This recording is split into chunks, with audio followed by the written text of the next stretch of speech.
ध्यानाभ्यास के लिए कृपया अपने नेत्रों को बंद कर लीजिए। हमें बहिर्मुखता की आदत को मिटाना है और अंतर्मुख रहने की आदत डालना है। अनादि से हम बहिर्मुख रहे हैं। ये आदत अनादि की है। कुछ दिनों की आदत को ही मिटाना कठिन होता है और बहिर्मुख रहने की आदत अनंत काल से है। इससे हम ये जान सकते हैं कि हमको कितना पुरुषार्थ करना है। प्रमाद से मोक्ष मार्ग नहीं बनता है। मोक्ष मार्ग यत्न रूप है। बहिर्मुखता की आदत को मिटाने के यत्न रूप है। इंद्रिय ज्ञान का निरोध करना है। इंद्रिय ज्ञान से ही हम बहिर्मुख रहते हैं। मूर्त पदार्थों को देखते जानते हैं और उसी से मूर्त कर्मों से बंधते हैं और ये संसार अनवरत रूप से चालू रहता है। अनादि से चलते आए संसार को समाप्त करना है और अनंत काल सुख से रहना है। पर पदार्थों का अवलंबन लेने की हमको आदत हो गई है। नाना पर पदार्थों का हम अवलंबन लेते हैं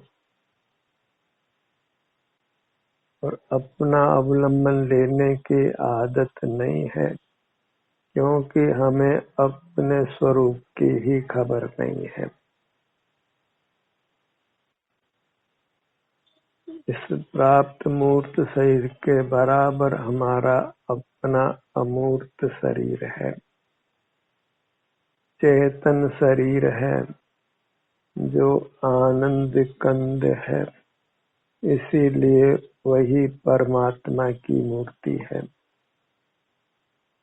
और ये अकृत्रिम है, चैत्य है। जिसको चेता जाए उसको चैत्य कहते हैं। केवल हमारी अमूर्त काया का ही हमको अनुभव होता है। इसी को हम चेत सकते हैं। इसीलिए वास्तव में यही चैत्य है। चैत्य का ही दूसरा नाम भगवान है, परमात्मा है। अपना परमात्मा अपना आभ्यंतर अरूपी शरीर है। वही अकृत्रिम चैत्य है जिसकी महिमा अपरंपार है और यह अविनाशी भी है। जगत का हर पदार्थ ही अविनाशी होता है, पर दूसरे पर पदार्थों से हमको सुख नहीं है। हमको हमारे चैत्य से ही सुख है, हमारी मूर्ति से, हमारी प्रतिमा से, जो हमको अनुभव में आती है। क्योंकि हमारी प्रतिमा में, हमारी मूर्ति में सुख दुख का अनुभव होता है। मूर्त पदार्थों में सुख दुख नहीं होता है। वे सुख स्वभावी नहीं है और हम सुख स्वभावी है। जो सुख स्वभावी नहीं है उन्हीं को देख जानकर हम सुखी होना चाहते हैं। इस प्रकार हमारी मति अनादि से मारी हुई है, कुमति रूप हो रही है। हमें अपनी मूर्त को पहचान कर इसके आनंद को भोगते हुए रहना है।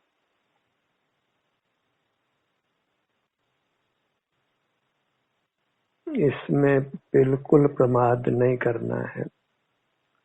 बहिर्मुख रहकर परावलंबन नहीं करना है, परावलंबन की आदत को मिटाना है। बाल गोपाल सब जीवों को अपना विस्तार अनुभव में आता है। जितना उनका अमूर्त शरीर है वह सबको अनुभव में आता है। सब जीवों ने अपने अमूर्त शरीर में आराम या वेदना की स्थिति को भोगा है, उसका संवेदन किया है, और ये आत्म तत्व संवेदन गम्य ही है। यह स्वसंवेद्य है, स्वयं के ही वेदन में अनुभव में आता है। पर बहिर्मुख रहकर हम कर्मों को बांधते रहते हैं। जब शरीर में वेदना होती है तभी हम उसका अनुभव करते हैं, तभी हम अपने आभ्यंतर अरूपी शरीर से युक्त होते हैं। तभी कहा है दुख में सुमरन सब करे, सुख में करे न कोई। जो सुख में सुमरन करे तो दुख काहे को होय। वेदना भोगते हुए जीव अंतर्मुख है। बहिर्मुखता में वेदना का अनुभव नहीं होता है। वेदना भोगकर हम कर्मों से मुक्त होते हैं, फिर बहिर्मुख होकर नूतन कर्मों को बांध लेते हैं। वेदना भोगने के बाद अर्थात जिस समय हम स्वस्थ हैं, शरीर में वेदना नहीं है, हमें उसी स्थिति को भोगते हुए रहना है। उसी समय हम सुख से इंद्रिय ज्ञान का निरोध कर सकते हैं, परावलंबन को छोड़ सकते हैं और अपने से युक्त रहकर अपने ही शारीरिक स्वास्थ्य का अनुभव करते हुए वीतराग रहकर संचित कर्मों को नष्ट कर सकते हैं। जब लो न रोग जरा गहे तब लो यशी कादरो। यौवन अवस्था का काल मोक्ष मार्ग में चलने के लिए सर्वश्रेष्ठ होता है। उस समय कर्म का उदय बलवान नहीं होता है, तभी यह जीव अंतर्दृष्टि कर अपने अवलंबन से रहकर परमात्म दशा को प्रकट आसानी से कर सकता है। जहाँ जैसे भी आप हैं, ग्रस्त हैं कि मुनि हैं, स्वस्थ हैं कि अस्वस्थ हैं, पवित्र हैं कि अपवित्र हैं, जैसे भी आप हैं, बहिर्मुखता को छोड़ना है और अपने इस अमूर्त शरीर का एहसास करना है जिसका हमको अनुभव होता है। बाहर से दृष्टि हटाने पर हमारा मुख अपनी ओर होता है और अपने ही स्वास्थ्य की स्थिति का हमको अनुभव होता है। वह अनुभव ही मोक्ष का मार्ग है। इतना विशेष है कि बहिर्मुखता में हमको विषय सुख दुख का अनुभव होता है। वह अनुभव मोक्ष मार्ग नहीं है, संसार मार्ग है। जहाँ अनुभव को मोक्ष मार्ग कहा, वहाँ वैश्विक सुख दुख के अनुभव को नहीं मानना है। वैश्विक सुख दुख के अनुभव के समय लक्ष्य विषय पर है, वहाँ परावलंबन है। जहाँ परावलंबन है वहाँ बंधन है।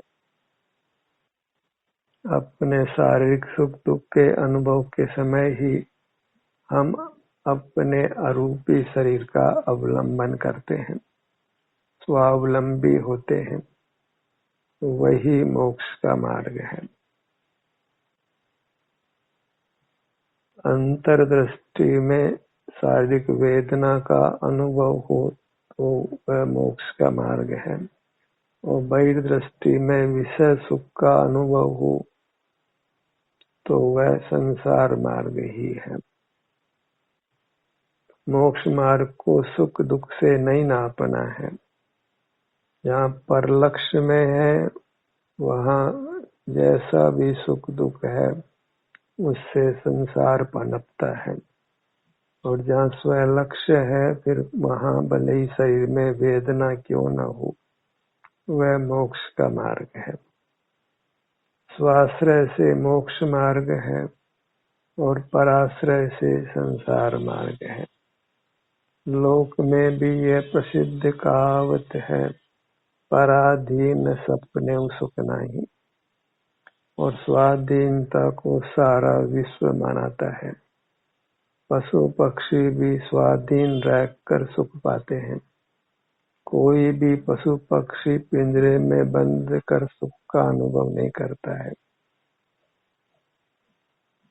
भले ही वह पिंजरे में उपलब्ध भोग सामग्री से बंद कर पिंजरे में बंद रहता हो, पर वह उसकी भूल है।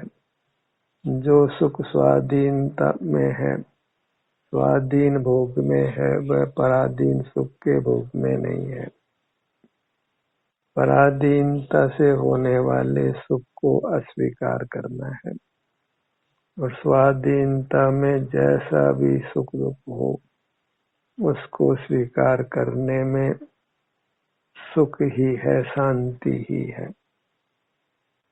पराया पदार्थ पराया ही है, उसके भोगने में निशंकता नहीं हो सकती है। अपना पदार्थ ही अपना है, उसको भोगने में ही हम निशंक रहते हैं। पर ही है ताते दुख हो, पराया पराया ही है, वह अपना कभी नहीं होता।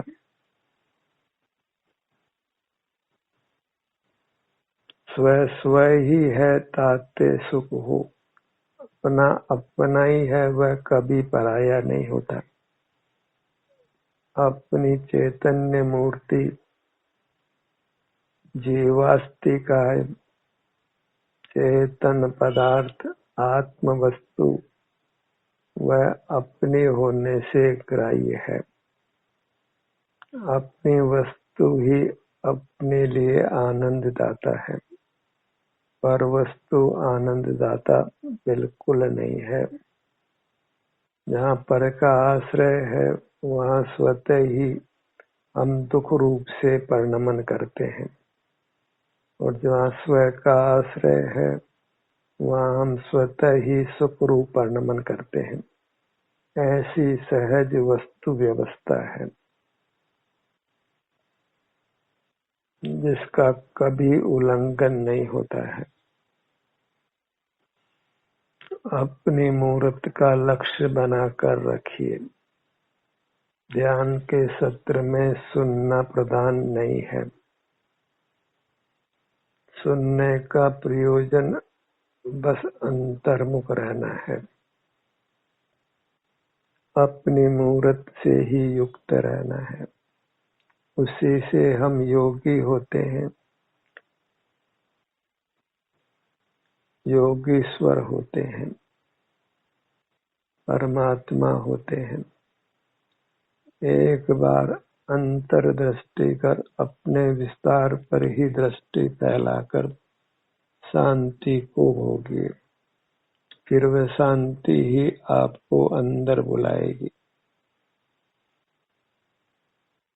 आओ चेतन निज में आओ, शांति भीतर बुला रही है, सुख भीतर बुला रहा है, और वह सुख अपना है, अपना स्वरूप है, इसलिए निर्दोष है, अतीन्द्रिय है, उत्तम है, और एक बार पूर्ण सुख प्रकट होने के बाद वह अविनाशी भी है।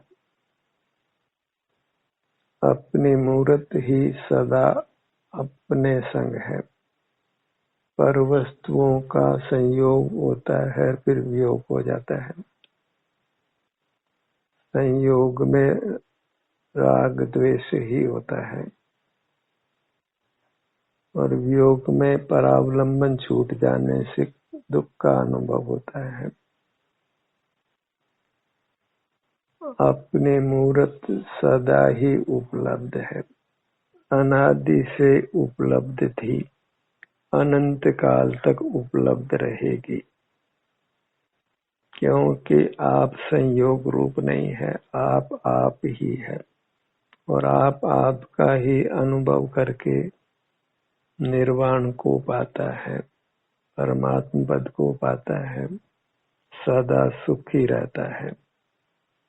हमें अब दुख नहीं भोगना है, हमारी मूर्त ही सुखदाता है, उससे जुड़कर सुखी रहना है। बहिर्मुख रहकर सुख से वंचित नहीं रहना है। सुख के धनी होकर भी हम पर पदार्थों से सुख की भीख मांगे, यह हास्यास्पद है, लज्जाजनक है। मांगने से मरना अच्छा है और धनवान धन मांगे ये तो कोई बात ही नहीं है। सुखवान पर से सुख मांगे जिनके पास सुख नहीं है। स्थिति ऐसी है कि धनवान फकीर से सुख मांग रहा है। हम सुखवान होकर सुखविहीन मूर्त पदार्थों से जुड़कर सुखी होना चाहते हैं। इसमें मूर्खता का कोई पार ही नहीं है। मूर्खता हमारी अमाप रही है, जिसका कोई माप ही नहीं है, इसलिए दुखों का भी कोई पार नहीं है। हमें अपनी मूर्खता को ही समाप्त करना है और वह अपने से युक्त होकर ही समाप्त हो सकती है। बहिर्मुखता स्वयं मूर्खता रूप है, इसलिए बहिर्मुख रहकर मूर्खता को नहीं मिटाया जा सकता है। शराब पीने वाला शराब पीते पीते शराब से मुक्त नहीं हो सकता है। बहिर्मुखता मिटाने के अलावा अन्य कोई उपाय नहीं है। जब बहिर्मुख नहीं होते हैं तो सहज ही हम अंतर्मुख होते हैं। सहज ही हमको अपने सुख का अनुभव होता है, शांति का भोग होता है, परमानंद का भोग होता है। फिर वह परमानंद ही हमको बारंबार पर से छुड़ाता है और उसी परमानंद के बल से ही हम परमात्मा होते हैं। अपना रूप अनुपम है, अद्भुत है। आत्म रूप अनुपम अद्भुत याई लखे भव सिंधु तरो। संसार सागर अर्थात दुख का सागर पार करने का उपाय बस अपना अवलंबन कर रहना है। अपनी दृष्टि को पर से हटाना है तो स्वतः ही हमको अपने सुख का अनुभव होता है। इंद्रिय जय करना इतना ही मोक्ष का मार्ग है, अर्थात मूर्त पदार्थों को देखना जानना नहीं है, इंद्रिय ज्ञान का निरोध करना है। हम विचार भी मूर्त पदार्थों के बारे में ही करते हैं, कारण कि अपनी मूर्त विचार का विषय नहीं है, वह मात्र स्वसंवेद्य है। स्मरण भी हम मूर्त पदार्थों का ही करते हैं, क्योंकि अपनी मूर्त स्मृति का विषय भी नहीं है, वह मात्र स्वसंवेद्य है। एक बार ये नक्की कर लीजिए कि मैं सुख स्वभावी हूँ और सुख के अलावा कुछ भी नहीं हूँ। अचिंत सुख शक्ति का धारक देव हूँ। अपने से युक्त होकर जिस सुख की अनुभूति होती है, परमात्म दशा में उसको कहना कदापि संभव नहीं है। वह सिर्फ भोग का विषय है। परमात्मा आनंद भोजी होते हैं। वे अमूर्त प्रकट हो गए हैं। वहाँ इंद्रियां ही नहीं है, इसलिए इंद्रिय व्यापार नहीं है। मन ही नहीं है, इसलिए मन का व्यापार नहीं है। स्वर यंत्र ही नहीं है, इसलिए बोलना नहीं है। मूर्त हाथ पैर ही नहीं है, इसलिए हिलना डुलना चलना नहीं है। केवल आनंद का भोग है और जीव केवल सुख स्वभावी है। मूर्त पदार्थ जो शुद्ध रूप परमाणु है, वह भी केवल स्पर्श स्वभावी है। पवन में केवल स्पर्श ही है। उसमें रंग नहीं है, गंध नहीं है, रस नहीं है। अन्य परमाणुओं से मिलकर ही उसमें रस गंध वर्ण उत्पन्न होता है। अग्नि में गंध नहीं है, रस नहीं है, वर्ण और स्पर्श है। जल में गंध नहीं है, रस है, स्पर्श है और वर्ण है। पृथ्वी में ये चारों हैं। शुद्ध पुद्गल केवल एक स्पर्श गुण वाला है और शुद्ध जीव केवल एक सुख गुण वाला है। मैं को मैं एक हूँ, द्रव्य से और गुण से और वृत्ति से एक समय में एक ही पर्याय होती है। जीव एक ही सुख गुण वाला है और पांव से मस्तक वह अखंड एक प्रदेश वाला ही है। बहु प्रदेश कहना व्यवहार मात्र है। वह एक अखंड पदार्थ है। तो मैं एक हूँ ऐसा दृढ़ निर्धार करिए। द्वैत में विकल्प होता है। जीव इसीलिए संख्या से अतीत है, शब्दों से भी अतीत है। अनुभव में संख्या और शब्दों का काम नहीं है। संख्या 2 से प्रारंभ होती है और जीव एक है, इसलिए संख्या का कोई काम नहीं है। और एक सुख का ही भोग है, अनेकता नहीं है, इसलिए विकल्प नहीं है।